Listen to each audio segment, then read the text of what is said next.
Hi guys, welcome back to my channel. Kelvin here. According to my YouTube analytics, a lot of you guys are in your 20s. When you reach your 20s, you grow up like Super Mario after you ate the mushroom, and you unlock a whole new world. Sometimes only to find out the real world is out there to get you. If you are in your 20s, you are at a very special time of your life. You just graduated and have very little to no responsibility. You have time and energy to do lots of things which some people will waste away, me included. I was wasting lots of time trying to climb rank in LOL, only to end up in bronze like a noob. As the saying goes, you only live once, literally. You have a once in a lifetime chance to set yourself up for the rest of your life. So today, Kelvin will share some financial tips with you so that you can build your wealth much faster than all of your peers. Before I start, I would appreciate it if you can help to gently tap the like button because it will help support the channel. In return, I will say thank you in Chinese. 谢谢你. With that being said, let's not waste any time and let's start right now. First, get job experiences. So, once you graduated, you have a new skill unlocked for you, and that's a full-time job. So go get a job lah. Here's the thing I found out after so many years. Many people think that the only reason you work is to get paid. Yes, sure, you need to get paid to pay your bills, right? But more importantly, you get a job to gain experience, because with that experience, you'll be able to get a better job in the future. Let me give you an example. You work as a Grab food delivery person. You can earn $4,000 a month. Or you work as a lowly paid programmer like me, who can only earn 3.2k a month. The food delivery job obviously earns better, but think about this. Which job will get you a much higher pay 5 to 10 years down the road? It's definitely the programmer's job, right? So in your job, don't try to slack off, like go hide in the toilet every hour or something. I have a colleague who did that in the past. True story. Instead, try to take on as many responsibilities as possible and learn whatever you can. Because the more you learn, the more value you can provide. And the more value you can provide, the more money you will earn in the future. Also, one more tip, try to change job every 3 to 4 years. Don't stay in the company just because you want to be loyal or anything. Because it has been found that people who change jobs often will be able to grow their salary much faster. Second, once you reach 21 years old, you'll be allowed to own a credit card, like an adult. Because you are an adult now. Sometimes you hear people telling you, don't get a credit card. Credit card is bad because later you will overspend and end up with debt. That's true. If you know you have a spending problem, it's better not to get a credit card. But according to YouGov, they found that 88% of people don't have a credit card debt problems. So if you are a responsible adult who doesn't overspend, welcome to the wonderful world of credit card benefits. First, of course, is those sweet cashbacks. Think of it like a permanent discount on all of your spendings.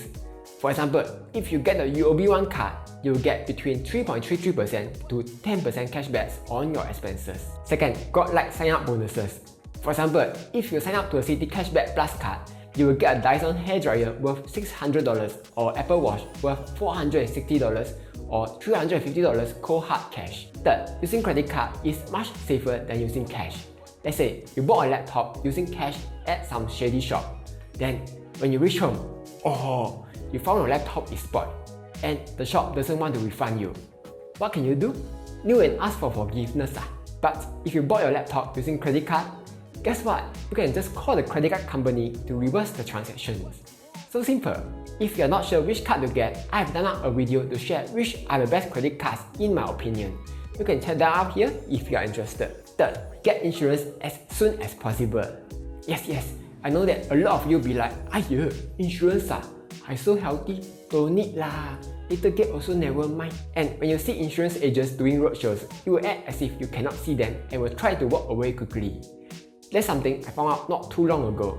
If you don't get insurance in your 20s, your insurance cost will become super expensive in your 30s. If you go to compare first, you will see that if you get Tokio Marine life insurance in your 20s, you will need to pay about $383 annually. But if you get it in your 30s, the cost will be almost doubled. You will need to pay about $616 annually. And whether you like it or not, eventually you'll still have to get insurance because it was found that 1 in every 4 to 5 people will get cancer in their lifetime. Personally, I have quite a few friends who have gotten cancer. Some have even passed away. So yeah, insurance is important. And also, one more tip, if you're in your 20s, you confirm plus chalk 100% will encounter friends or insurance agents who will try to pressure you into buying insurance with them. You must remember, you are getting an insurance that will cover you over 40 to 50 years till you become old Apet or old Ama. If you give in just because they try to pressure you a bit, you will most likely get the wrong insurance. But the insurance agent will be whatting big. Few years later, you will have to cut your insurance and redo all over again, which will cost you a ton of money. Trust me, I'm one of those idiots. I've made a video to talk about which insurance to get, so do check it out here if you are interested. Next, have good financial habits. Over your lifetime, you will be the poorest in your 20s. Why? You start off with a low salary, you have to start paying bills like an adult, attend your friend's wedding which costs over $100, and CPF where you are forced to. You willingly contribute 20% of your pay into it. Then the government will tax your remaining pay. So it's natural to feel poor because you really are poor. This is the time where you build good financial habits, because if you want to be rich, you first have to learn how to be poor. Wow, that's really a good quote. Maybe I should make it into a t-shirt or something. Anyway, I'm being serious. People become rich not by having poor people's financial habits, but rather they have rich person's financial habits. The first habit is to save at least 20% of your income. To get rich, you need to be able to keep your money, right? You can't be like, oh, money coming today, then next week you spend all your money on craps like powerhouse cha, clothes, Gucci bags, Nike shoes and stuff. Saving only 20% of your income is the basic amount. If you can, bump up your savings rate to 60 to 70%. According to an article by Mr. Money Mustache, if you can save 70% of your income and invest it, you'll be able to retire in less than 10 years' time. Second habit, live below your means and avoid lifestyle inflation. No matter how high your income goes, always keep your expenses the same. Don't go and buy stuff to upgrade your social status because no one cares how rich you look on the outside.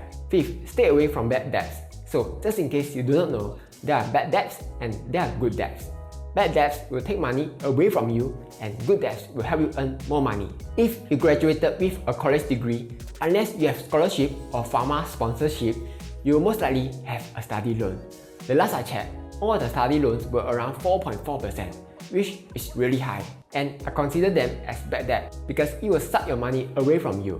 So try to pay off your loans as soon as possible, because if you are able to do so, it's as though as if you made around 4.4% on your money. After that, just continue to stay away from bad debts. One of them is credit card debts, which has a godlike interest rate of 25%. If you have any of those, the credit card companies will suck you dry. So just remember, if you know you can't afford to pay it back, then don't take the loan because you will end up in a very bad position. Next, this is one of the secrets to becoming rich, and that is to create more income streams. Most of us only have one income stream, and that is our 9 to 5 job. But it was found that 65% of millionaires have 3 streams of income. That's because in our day job, we are paid by hours. You work 1 month, then you are paid 1 month. You don't work, then you have to eat air, drink rainwater for that month. That's why if you only have a day job, it's very hard to become rich. There are altogether 7 types of income streams, like your interest income, dividend income, rental income, and stuff. But the 2 best ways, in my opinion, is capital gains income from investing and business income from a side hustle. I will talk about investing later. Let's focus on business income from a side hustle first. So, unless you are OTing until 11 PM every day, you most likely end work and reach home by 6 to 7 PM. So, what do most of us do after we have taken our dinner? Yup, we go and watch Loki on TV. You want to know what happened to Loki in the end? He will... Anyway, most of us will relax and do nothing until bedtime. But believe it or not, it is what you do every day at 8 PM that will determine your lives in the future. You watch TV every day, then most likely you'll be watching TV after work your entire life. You go to the gym after work, then you'll most likely have muscles and everything. If you work on a side project like YouTube or creating courses after work, then there's a chance that you'll be successful in building your business. Trust me, I'm a random YouTuber. So if you have a lot of time in the evening, you eat fufu, nothing better to do, then go work on your side projects and build a business. Even if your business fails, it is still alright because you have nothing to lose.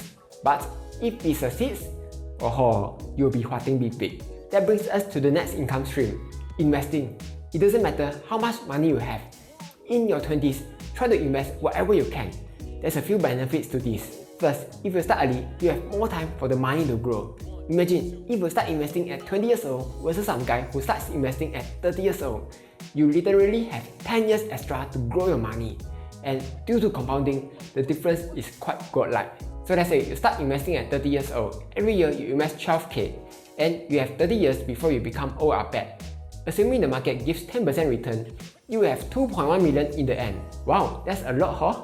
But if you start investing at 20 years old, you have 40 years to invest, you will end up with $5.8 million, more than double the money. So yeah, start investing early. Second benefit, you are able to take on more risk. So you are in your 20s, let's say you are a noob in investing, which all of us are at the start, and you are so unlucky that you lost all your money. Nothing bad will actually happen because 1. You are starting with a very small amount, and 2. Your wife will run away because you don't have a wife yet. Worst case scenario is your hamster will have to eat leftover white rice for a while. So if you need advice on how to get started on investing, I've already done out a ton of videos that you can watch. Anyway, that was the 7 financial advice for you if you are in your 20s. What other financial advice do you know of? Let me know down below. And that's all for today. Like, share and subscribe as I'll be posting new videos every Monday, Wednesday and Friday.